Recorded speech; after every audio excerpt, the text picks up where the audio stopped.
ওরে আবু মাহজুরা, কেমন দেখা যায় তোমারে, তুমি সামনের চুল কাটো না কেন? আবু মাহজুরা বলে, আমি হাঁটু গেড়ে পেয়ারা নবীর সামনে বসেছিলাম, আমার এই মাথার চুলের মধ্যে মুবারক হাত লাগিয়ে বিশ্বনবী নিজে আমাকে আজানের প্রতিটা বাক্য শিক্ষা দিয়েছেন। বিশ্বনবীর মুবারক হাত, পবিত্র হাত আমার মাথার চুলের যে জায়গায় লেগেছে, আমি চাই ওই চুলগুলা নিয়ে আমি আমার কবরের ভিতরে যাব। সাইয়েদনা আবু মাহজুরা রাদিয়াল্লাহু তাআলা আনহু ইন্তেকালের আগের পর্যন্ত মাথার সামনের চুলগুলা কাটে নাই।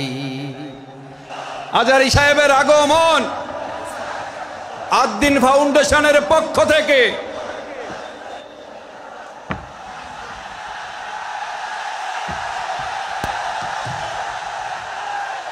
লিল্লাহে তাকবীর, লিল্লাহে তাকবীর। মিজান ভাইয়ের আগমন, শুভেচ্ছা স্বাগতম।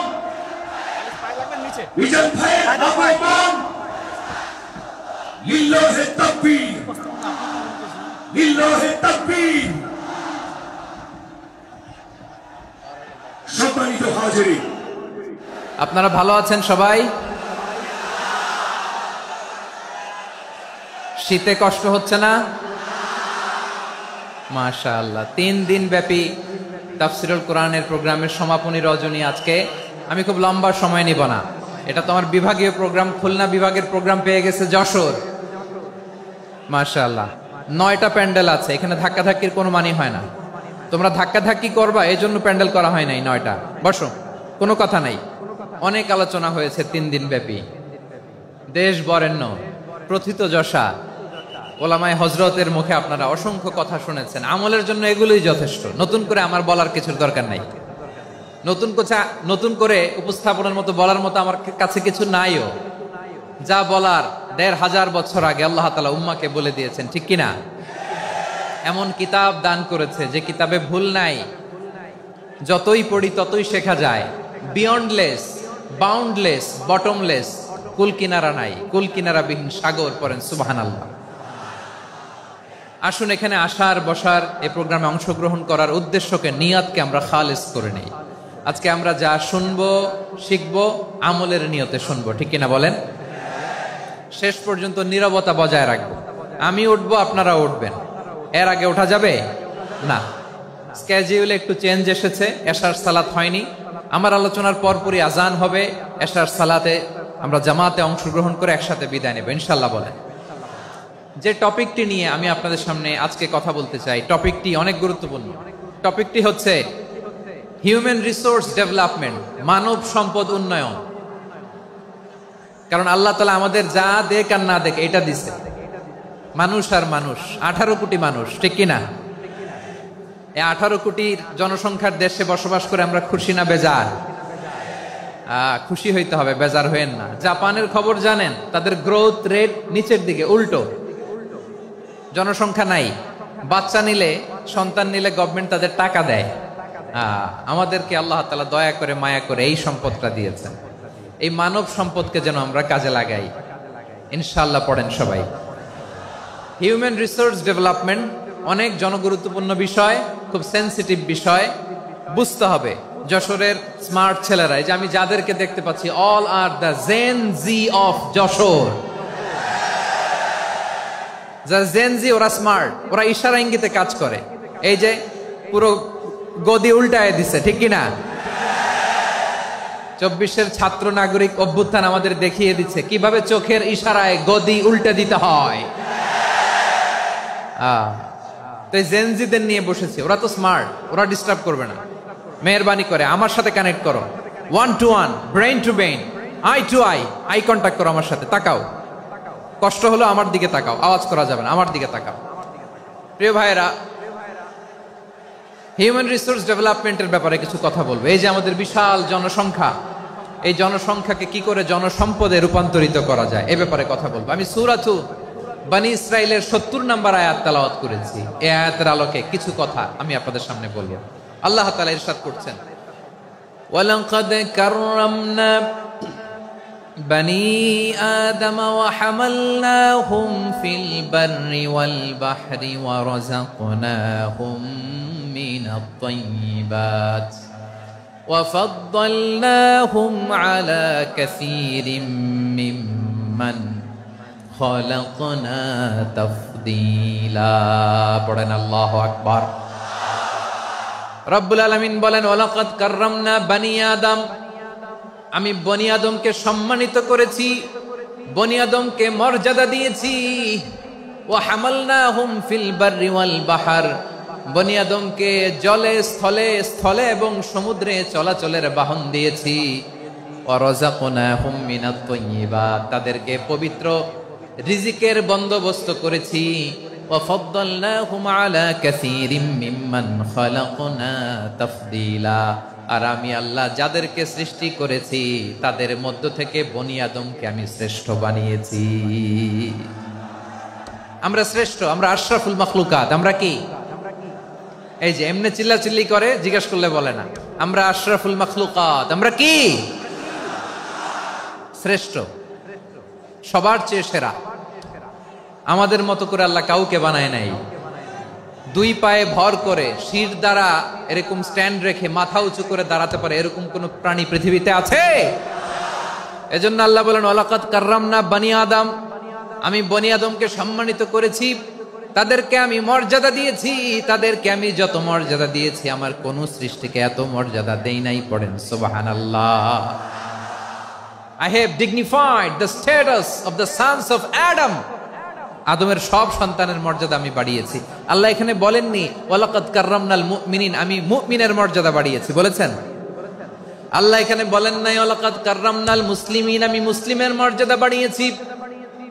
আল্লাহ বলেছেন ওয়ালাকাদ কাররামনা বনি আদম, আমি বনি আদমের সম্মান বাড়িয়েছি, হোক সে মুমিন কিংবা কাফের, মুসলিম কিংবা মুশরিক, আস্তিক কিংবা নাস্তিক, আরব কিংবা অনারব, যেই হোক না কেন আদম সন্তান সবগুলার মর্যাদা বাড়ায় দিয়েছে কে? সবার মর্যাদা আল্লাহ বাড়িয়েছে। মানুষ হিসেবে মর্যাদা। বিশ্বনবী সাল্লাল্লাহু আলাইহি ওয়াসাল্লাম ইহুদির লাশ দেখে দাঁড়িয়ে গেলেন। কার লাশ? আমার যশোরের ভাইয়েরা আওয়াজ করে বলুন, কার লাশ? ইহুদির লাশ দেখে দাঁড়ায় গেলেন। সাহাবারা বললেন ইয়া রাসূলুল্লাহ, আপনি দাঁড়ালেন যে, এটা তো ইহুদির লাশ। বিষ্ণু বললেন আওয়ালাইসাত নাফসান, এটা কি মানুষ নয়? এটা হোক ইহুদি হোক খ্রিস্টান, এটা তো মানুষ। আমি মানুষ দেখে দাঁড়িয়েছি। আই স্যালিউট দ্য হিউম্যানিটি, আমি মানবতাকে সম্মান করেছি। পড়েন সুবহানাল্লাহ। তাহলে এই জমিনে মানুষের মর্যাদা বেশি, হোক আস্তিক হোক নাস্তিক, হোক মুমিন কিংবা কাফের। আদমের সন্তান হলে, মানুষ হলেই তার মর্যাদা বাড়িয়েছে কে? আমার কলিজার টুকরা যশোরের ভাইয়েরা, মানুষের মর্যাদা আল্লাহ এত বাড়িয়েছেন, মানুষ জীবিত থাকলেও যেমনি মর্যাদাবান, মরে গেলেও মর্যাদাবান। সুবহানাল্লাহ পড়েন। মানুষ মরে গেলে এই ডেড বডিটা কি হয়? পচে যায়, গলে যায়, মাটির সাথে মিশে যায়। তাই বলে আপনি ডেড বডির সাথে যাচ্ছে তাই করতে পারবেন না। পারবেন? কেউ যদি অন্যায় করে তাকে যদি আপনি শাস্তির আওতায় আনেন, যা মনে চায় করতে পারবেন না। তারা আগুন দিয়ে পোড়াতে পারবেন না, নাক কাটতে পারবেন না, কান কাটতে পারবেন না, অঙ্গ বিকৃতি করতে পারবেন না। কারণ মানব জাতির মর্যাদা স্বয়ং দিয়েছে কে? ডেড বডি পচে যাবে, গলে যাবে। তারপরে ইসলাম বলে না, খবরদার, এই মরা লাশটারও একটা মর্যাদা আছে না নাই? ইসলাম বলে এই লাশটা গলে যাবে, পচে যাবে, কিন্তু এটার অমর্যাদা করো না। কর্পূর দিয়ে, খেজুর পাতা দিয়ে এটাকে ওয়ার্ম ওয়াটার দিয়ে, গরম পানি দিয়ে ধৌত করো। সাদা শুভ্র ধবধবে কাপড় দিয়ে লাশটাকে তুমি কাভার করো। তারপরে খাটিয়ার মধ্যে লাশটাকে রেখে বিশাল একটা প্রোগ্রাম করো, একটা ফিউনারাল প্রোগ্রাম করো। ওই প্রোগ্রামের ডানে বায়ে পেছনে লাশটারে রাখলে হবে না, প্রোগ্রামের একেবারে সামনটাতে তুমি লাশটাকে রাখো। সুবহানাল্লাহ। একটা ফিউনারাল প্রোগ্রাম করতে হবে, তাকে শেষ বিদায় জানাতে হবে, যেটাকে আমরা জানাজা বলি। কি বলি? জানাজা মানে মাইয়েতের জন্য দোয়া, তার জন্য দোয়া করা হয়। তাকে একটা সিস্টেমেটিক অর্ডারে কবরে রাখা হয়, সুন্দরভাবে সেটাকে কবরস্থ করা হয়, মাটি দেয়া হয়, পানি দেয়া হয়। তার মানে মরে গেলেও মানুষের সম্মান বাড়ায় দিয়েছে কে? এজন্য আল্লাহ বললেন ওয়ালাকাদ কাররামনা বনি আদম, বনি আদমের সম্মান মর্যাদা আমি আল্লাহ বাড়িয়ে দিয়েছি। মানুষের সম্মানে তুমি কখনো আঘাত করো না, ঠিক কিনা? তাহলে ভাই প্রথম মেসেজ হচ্ছে the first and foremost message tonight to the people of জাসর। আল্লাহ বলেন, I have dignified the status of son of Adam. আমি বনি আদম সবার মর্যাদা বাড়িয়ে দিয়েছি, হোক আস্তিক নাস্তিক, হোক কাফের কিংবা মুশরিক, তার মর্যাদা বাড়াই দিছে কে? যখন বন্যা হয় আমরা ত্রাণ নিয়ে যাই, আমরা শুধু মুসলমানদেরকে ত্রাণ দেই নাকি? হ্যাঁ, আমরা মুসলমানকেও দেই, অমুসলমানকেও দেই, হিন্দুকেও দেই, বৌদ্ধকেও দেই। যেখানেই মানবতা বিপন্ন সেখানে ইসলামের হেল্পিং হ্যান্ড আছে না নাই? সুবহানাল্লাহ, কি দিন আমরা পেয়েছি, কি বিধান আমরা পেয়েছি। ওয়ালাকাদ কাররামনা বনি আদম, আমি বনি আদমকে সম্মানিত করেছি। এরপর আল্লাহ বললেন, ওয়া হামালনাহুম ফিল বাররি ওয়াল বাহর, মানুষকে স্থলে এবং সমুদ্রে চলাচলের বাহন আমি দিয়েছি। স্থলে কিভাবে চলবে, জলে কিভাবে চলবে, এই বাহনের ব্যবস্থা করেছে কে? এই জেনজি, এই স্যামড়া, ইরাম করতেছো কিসের জন্য?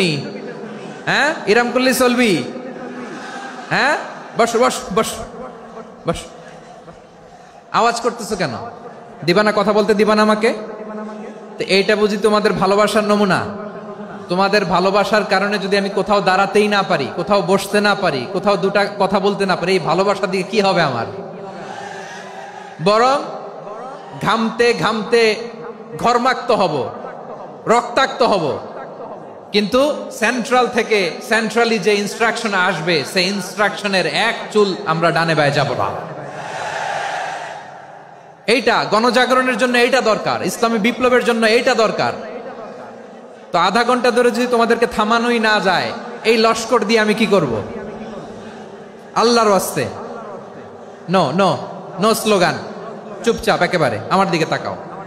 আল্লাহ বললেন, ওয়া হামালনাহুম ফিল বাররি ওয়াল বাহর, জলে স্থলে আমি চলাচলের যানবাহনের ব্যবস্থা করেছি। আমরা স্থলে ঘোড়ার উপরে চড়ি, উটের উপরে চড়ি, গাড়ির উপরে চড়ি। এই যে গাড়ির ইঞ্জিন বানাইছি আমরা, এটার মেধা দিয়েছে কে?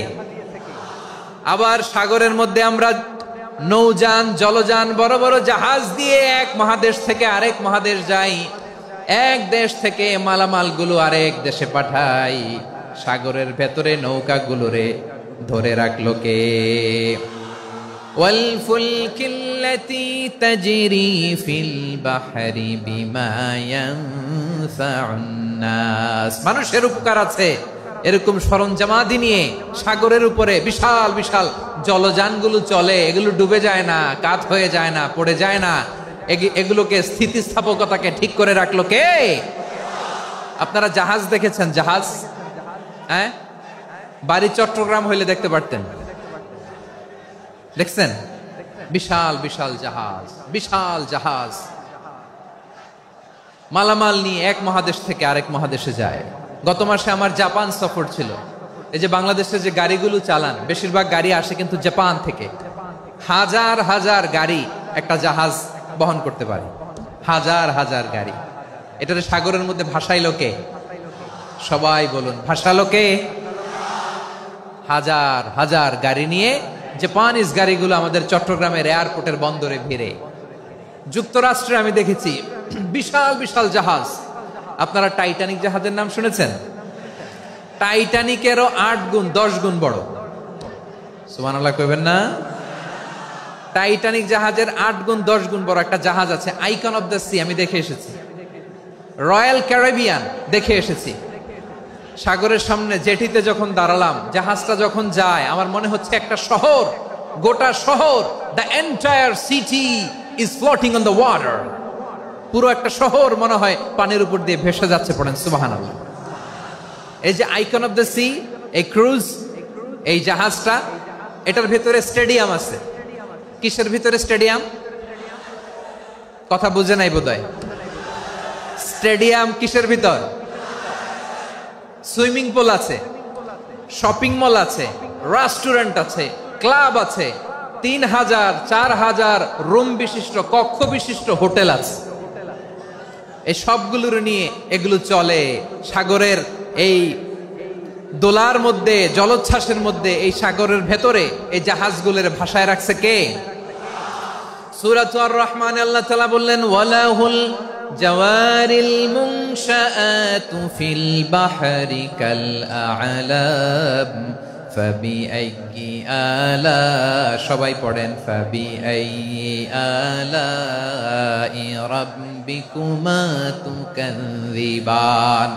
পাহাড় সম বড় বড় জাহাজগুলো মাল বোঝাই করে সাগরের মধ্যে ভেসে বেড়ায়, এগুলো দিয়ে মালামাল বহন করা যায়, মানুষরা এক দেশ থেকে আরেক দেশে যায়।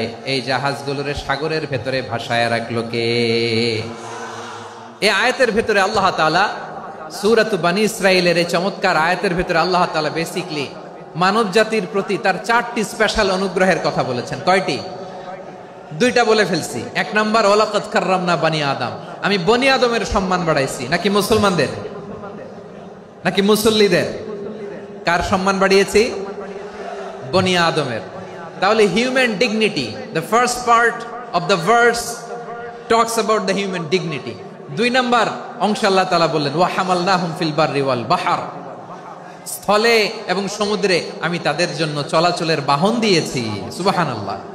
তার মানে smooth movement on land and sea, জলে এবং স্থলে যাতে আমরা স্মুথলি মুভ করতে পারি আল্লাহ তাআলা দিয়েছেন। 3 নাম্বার আল্লাহ তাআলা বললেন ওয়া রাযাকনাহুম মিনাত তাইয়্যিবাত, মানুষের জন্য আমি পবিত্র রিজিকের ব্যবস্থা করেছি। জলে এবং স্থলে যত প্রাণী আছে সবগুলা প্রাণীকে রিজিক দেয় কে? আমাদেরকে রিজিক দেয় কে? সাগরের মাছগুলোকে, বড় বড় তিমি মাছগুলোরে রিজিক দেয় কে? বাতাসের মধ্যে ভেসে বেড়ানো বড় বড় পাখিগুলো, স্ক্যান্ডিনেভিয়ান কান্ট্রি থেকে লক্ষ লক্ষ কোটি কোটি পাখিগুলো যে এক দেশ থেকে আরেক দেশে ট্রান্সফার হয়, এগুলোর রিজিক দেয় কে? রব্বুল আলামিন বলেন ওয়ামা মিন দাব্বাতিন ফিল আরদি ইল্লা আলাল্লাহি রিজকুহা ওয়া ইয়ালামু মুস্তাকাররাহা ওয়া মুস্তাওদাআহা কুল্লুম ফি কিতাবিম মুবিন। আল্লাহু আকবার। রব্বুল আলামিন বলেন ভূপৃষ্ঠে বিচরণশীল যত প্রাণী আছে সব প্রাণীগুলোকে আমি আল্লাহ আমার নিজের কুদরতে রিজিকের বন্দোবস্ত করি। এই প্রাণীগুলো কোথায় থাকে, কোথায় যায়, সব জায়গায় আমি রিজিক পৌঁছে দেই। রিজিক কেউ দিতে পারে না, রিজিকের মালিক কে? রিজিকের মালিক তিনি আল্লাহ। এজন্য আল্লাহ তাআলা বললেন ওয়া রাযাকনাহুম মিনাত তাইয়্যিবাত। এরপর আল্লাহ বললেন ওয়া ফাদ্দালনাহুম আলা কাসীরিম মিম্মান খালাকনা তাফদীলা। আমি যত প্রাণী সৃষ্টি করেছি সকল প্রাণীর মধ্যে মানুষের মর্যাদা শ্রেষ্ঠত্ব আমি দিয়েছি। সুবহানাল্লাহ পড়েন। তাহলে 1 নম্বরে আল্লাহ বললেন আমি বনী আদমের মর্যাদা বাড়ালাম। এরপরে বললেন স্থলে এবং সমুদ্রে চলাচলের জন্য যানবাহন দিলাম। 3 নম্বরে আল্লাহ বললেন পবিত্র রিজিকের ব্যবস্থা করে দিলাম। এরপরে আল্লাহ বললেন যত প্রাণী আছে, সৃষ্টি আছে, সবগুলার উপরে আমি মানুষকে শ্রেষ্ঠত্ব দিলাম। সুবহানাল্লাহ। তাহলে সবচেয়ে বেশি শ্রেষ্ঠত্ব মানুষের। কার? মানুষের। শুধু তাই নয় প্রিয় ভাইরা, আকাশ এবং জমিনে যা কিছু আছে সবকিছু মানুষের জন্য, মানুষের কল্যাণে, মানুষের প্রয়োজনে, মানুষের বশীভূত করে সৃষ্টি করেছেন কে? রব্বুল আলামিন বলেন হুয়াল্লাযী খালাকা লাকুম মা ফিল আরদি জামিআ। এই জমিনের মধ্যে যা কিছু আমি আল্লাহ সৃষ্টি করেছি সব কিছু আমি মানুষের জন্য সৃষ্টি করেছি। পড়েন সুবহানাল্লাহ। হুয়াল্লাযী খালাকা লাকুম মা ফিল আরদি জামিআ, যা আছে সব আমাদের জন্য, সব আমাদেরকে সার্ভিস দেওয়ার জন্য, আমাদের উপকারের জন্য, আমাদের কল্যাণের জন্য। আওয়াজ করে সবাই পড়ুন আল্লাহু আকবার। অন্য আয়াতে আল্লাহ বললেন ওয়াসাখখারা লাকুম মা ফিস সামাওয়াতি ওয়া মা ফিল আরদি জামিআম মিন ইন্না ফি যালিকা লাআয়াতিন লিকাউমি ইয়াতাফাক্কারুন।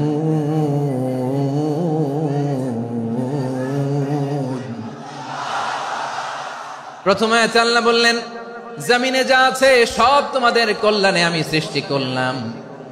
এরপরে আল্লাহ বললেন, আকাশেও যা আছে সব তোমাদের জন্য সৃষ্টি করলাম, তোমাদের অনুগত বানায় দিলাম। পড়েন সুবহানাল্লাহ। মানুষের কি ব্রেইন দেখেন, মানুষ জমিন ছেড়ে আকাশে চলে যায়। পাখি দেখে মানুষের শখ হলো, পাখি যেহেতু উঠতে পারে আমরাও পারবো।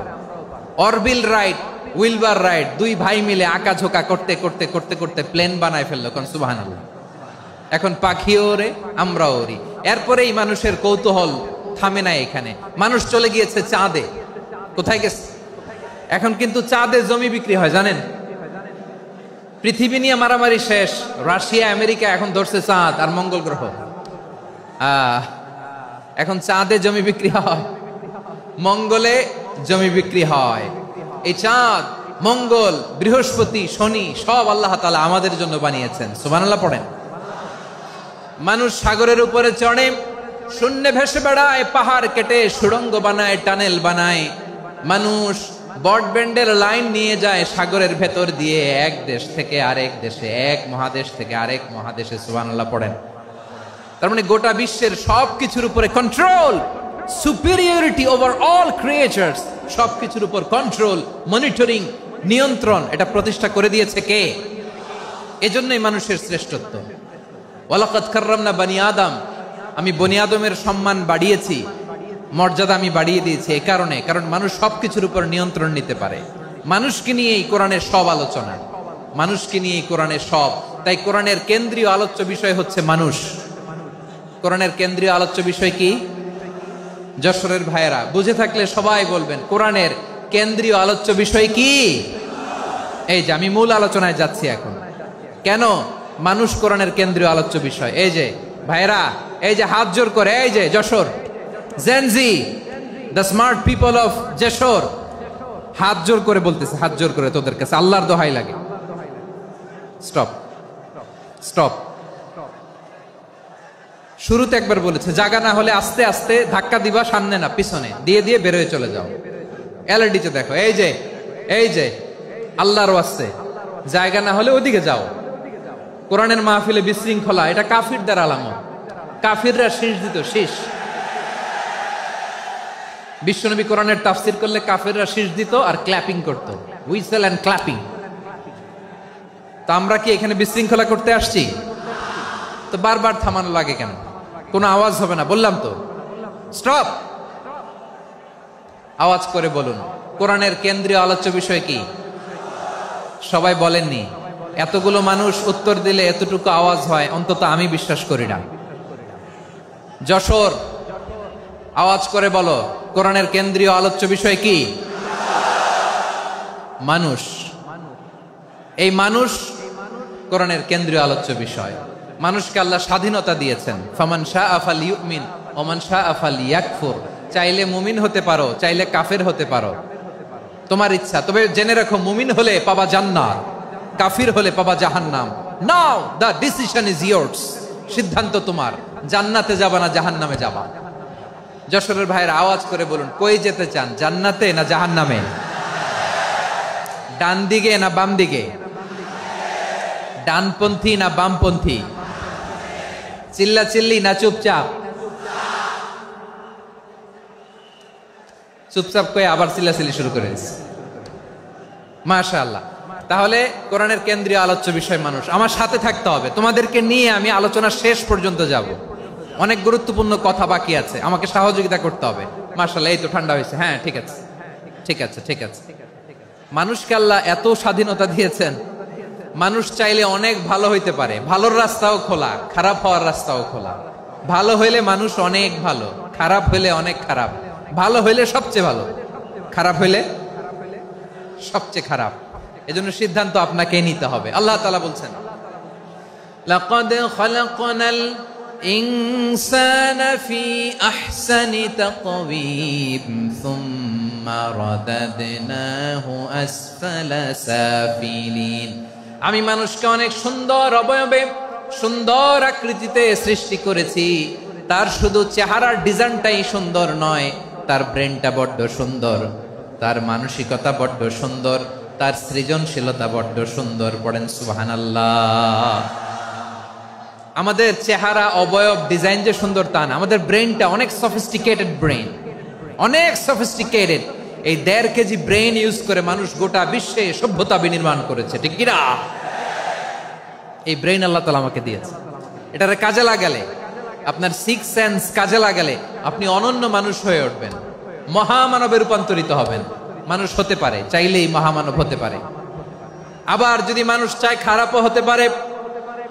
আল্লাহ বললেন শুধু ভালোই না, ভালো হতে চাইলে অনেক ভালো তুমি হতে পারো, আবার খারাপ হতে চাইলে অনেক খারাপ তুমি হতে পারো। সুম্মা রাদাদনাহু আসফালা সাফিলিন।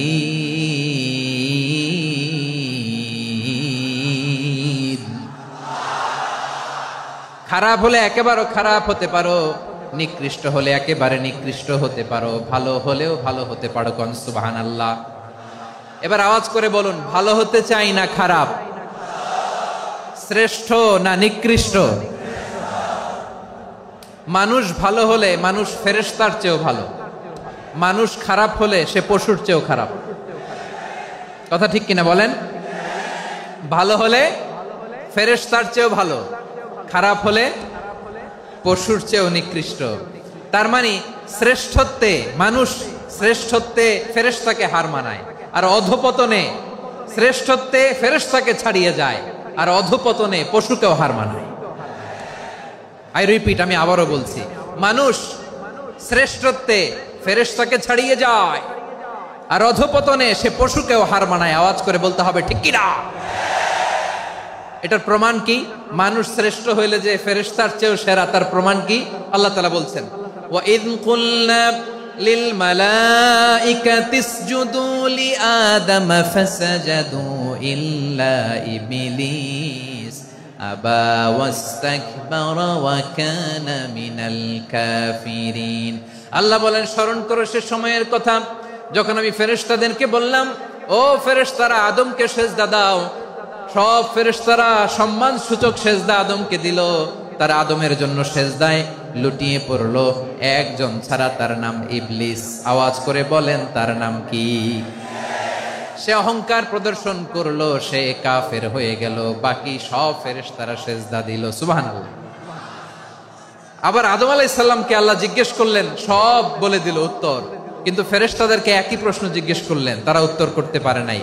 তার মানে এর মধ্য দিয়ে প্রমাণিত হয়, মানুষ ভালো হলে ফেরেশতার চেয়েও ভালো, ফেরেশতার চেয়েও মানুষের মর্যাদা বাড়িয়ে দিয়েছে কে? সব নূরের ফেরেশতা যখন মাটির আদমকে সেজদা দেয়, এটা প্রমাণ করে ফেরেশতার চেয়েও মানুষের মর্যাদা বাড়িয়ে দিয়েছে কে? তুমি মাটির আদমকে প্রথম সৃষ্টি করিয়া ঘোষণা করিয়া দিলে শ্রেষ্ঠ বলিয়া, তাই তো নূরের ফেরেশতা করে আদমকে সেজদা। ঠিক কিনা বলেন? তাই তো নূরের ফেরেশতা করে আদমকে সেজদা, সবার চেয়ে সম্মান দিলে মাটির আদমকে। আল্লাহু আল্লাহু তুমি জাল্লে জালালুহু, শেষ করা তো যায় না গে তোমার গুণগান। পড়েন না? পড়েন। আল্লাহু আল্লাহু তুমি জাল্লে জালালুহু, শেষ করা তো যায় না গে তোমার গুণগান। আল্লাহু আল্লাহু। আল্লাহু আকবার। আদমের মর্যাদা বেশি, মানুষের মর্যাদা বেশি, মানুষ শ্রেষ্ঠ, তার প্রমাণ নূরের ফেরেশতা মাটির আদমকে সেজদা করে। আওয়াজ করে বলেন ঠিক কিনা? তাহলে মানুষ ভালো হলে ফেরেশতার চেয়ে ভালো, আবার মানুষ যদি খারাপ হয় সে পশুর চেয়েও খারাপ, অধপতনে পশুত্বকে হার মানায়। তার প্রমাণ, তার প্রমাণ কি? তার প্রমাণ হচ্ছে যশোরের ভাইরা দেখবেন পত্রিকায় নিউজ পেপারে মাঝে মাঝে এরকম দেখা যায়, এক মানুষ আরেক মানুষকে হত্যা করে 20 টুকরা করে বস্তার ভিতরে ভরেছে। আপনারা এই নিউজ পড়েন নাই না? দেখেন নাই? দেখছেন? মানুষ মানুষকে হত্যা করে কয় টুকরা? জোরে বলেন। এখানেই ক্ষান্ত হয় না, আবার কোথায় ভরছে? বস্তার ভেতরে। আচ্ছা, বুঝে থাকলে আওয়াজ করে বলেন, কোনদিন শুনছেন একটা হাতি আর একটা হাতিকে হত্যা করে 20 টুকরা করছে, এরপরে বস্তার ভিতরে ভরছে? হয়েছে? তাহলে দেখেন, মানুষ যদি খারাপ হয় সে পশুকেও হার মানায়। চিল্লায় বলো ঠিক কিনা? এমনও দুশ্চরিত্র মানুষ আছে যার বদ নজর থেকে, যার নজর থেকে 6 মাসের ছোট্ট মেয়ে থেকে শুরু করে 80 বছরের বৃদ্ধারাও নিরাপদ নয়। পশুকেও হার মানে। মানুষ মানুষের ঘর জ্বালিয়ে পুড়ে মেসাকার করে দেয়, জনপদের পর জনপদ জ্বালায় দেয়, এরকম আছে না নাই? বোমা মেরে শহরগুলো উড়িয়ে দেয়। এই যে ইসরায়েল গাজার মধ্যে যে অ্যাটাক করেছে, এরা মসজিদ মানে নাই, মসজিদে বম ফেলেছে। এরা খ্রিস্টানদের চার্চ গির্জা মানে নাই, গির্জায় বম ফেলেছে। পৃথিবীর ইতিহাসে never happened in the history of the world that someone bombed on a hospital, on a ICU center. এমন হাসপাতাল যেখানে আইসিইউর রোগীরা আছে, ওই হাসপাতালের উপরও ইসরায়েলি সৈনিকেরা বোমা মেরেছে। জোরে বলেন ঠিক কিনা? এরা মানুষ? আওয়াজ করে বলেন, এরা মানুষ না। প্রিয় ভাইয়েরা, চোখ কান নাক মুখ থাকলেই মানুষ না। যা সামনে দেখেন এগুলো সব মানুষ না, এগুলো জনসংখ্যা। এগুলো কি? সবাই বলুন, এগুলো কি? বাড়ছে জনসংখ্যা, কমছে মানুষ। বাড়ছে জনসংখ্যা, কমছে। এই দুনিয়া এখন তো আর সেই দুনিয়া নাই, মানুষ নামের মানুষ আছে, দুনিয়া বোঝাই, সেই মানুষের ভিড়ে আমার আসল মানুষ নাই। ঠিক কিনা? আসল মানুষের বড্ড অভাব, আসল মানুষের বড্ড অভাব। আমার ভাইয়েরা, মানুষ খারাপ হলে পশুকেও হার মানায়। আচ্ছা, আওয়াজ করে বলেন, এই যশোরের ছেলেরা এদিক তাকাও, আওয়াজ করে বলো, যে ইসরায়েলি সোলজাররা উপর থেকে বোমা মারলো, তারাও মানুষ? তারাও কি? ওরাও রক্তে মাংসে মানুষ, ওদেরও পরিবার আছে। বোমা মেরে যেই মেয়েটাকে তারা অনাথ বানায়, ইয়াতিম বানায়, ও কিন্তু বাসায় ওর মেয়েটাকে রেখে আসছে। ঠিক কিনা বলেন? বম্বিং করে যে বাবাকে মেরে, স্বামীকে মেরে স্ত্রীকে বিধবা বানায়, তারও ঘরে স্ত্রী আছে। উপর থেকে বম মেরে মানুষ মেরে দিচ্ছে, তারাও মানুষ। 1945 সালের 6ই আগস্ট আমেরিকান সোলজাররা হিরোশিমায় বম মেরেছে। আমি নিজে দেখে এসেছি জাপানের হিরোশিমাতে। সকাল 8:15 মানুষ কেউ অফিসে যাচ্ছিল, কেউ খেতে খামারে কাজ করতে যাচ্ছিল। লিটল বয় নামে একটা বোম মেরেছে তারা। এই বোমের আঘাতে, পারমাণবিক এই বোমার রেডিয়েশনে আঘাতে, বোম ব্লাস্ট হওয়ার পরে মুহূর্তের মধ্যে 1,40,000 নাই। উপর থেকে যারা মারতেছে এরাও মানুষ, যাদেরকে মারলো তারাও। তার মানে মানুষে মানুষে পার্থক্য আছে না? নেই? মানুষে মানুষে পার্থক্য আছে। নাক কান চোখ মুখ থাকলেই মানুষ নয়। বাড়ছে জনসংখ্যা, কমছে মানুষ। চিল্লায় বলো ঠিক কিনা? তাহলে আমরা বুঝলাম, মানুষ ভালো হলে অনেক ভালো, খারাপ হলে অনেক খারাপ। ও আমার কলিজার টুকরা যশোরের ভাইয়েরা, আসুন না 3 দিন ব্যাপী এই তাফসিরুল কোরআনের ঐতিহাসিক প্রোগ্রাম থেকে আমরা সিদ্ধান্ত নেই, আমরা ভালো মানুষ হব নাকি খারাপ মানুষ হব। কলিজা থেকে, প্রাণ থেকে আওয়াজ করে সবাই বলুন, ভালো মানুষ নাকি খারাপ মানুষ? ভালো মানুষ হইতে হবে। ভালো মানুষ যারা জগৎটাকে এনলাইটেন করবে, যারা এনলাইটেন করবে, যারা সত্যের বীর সেনা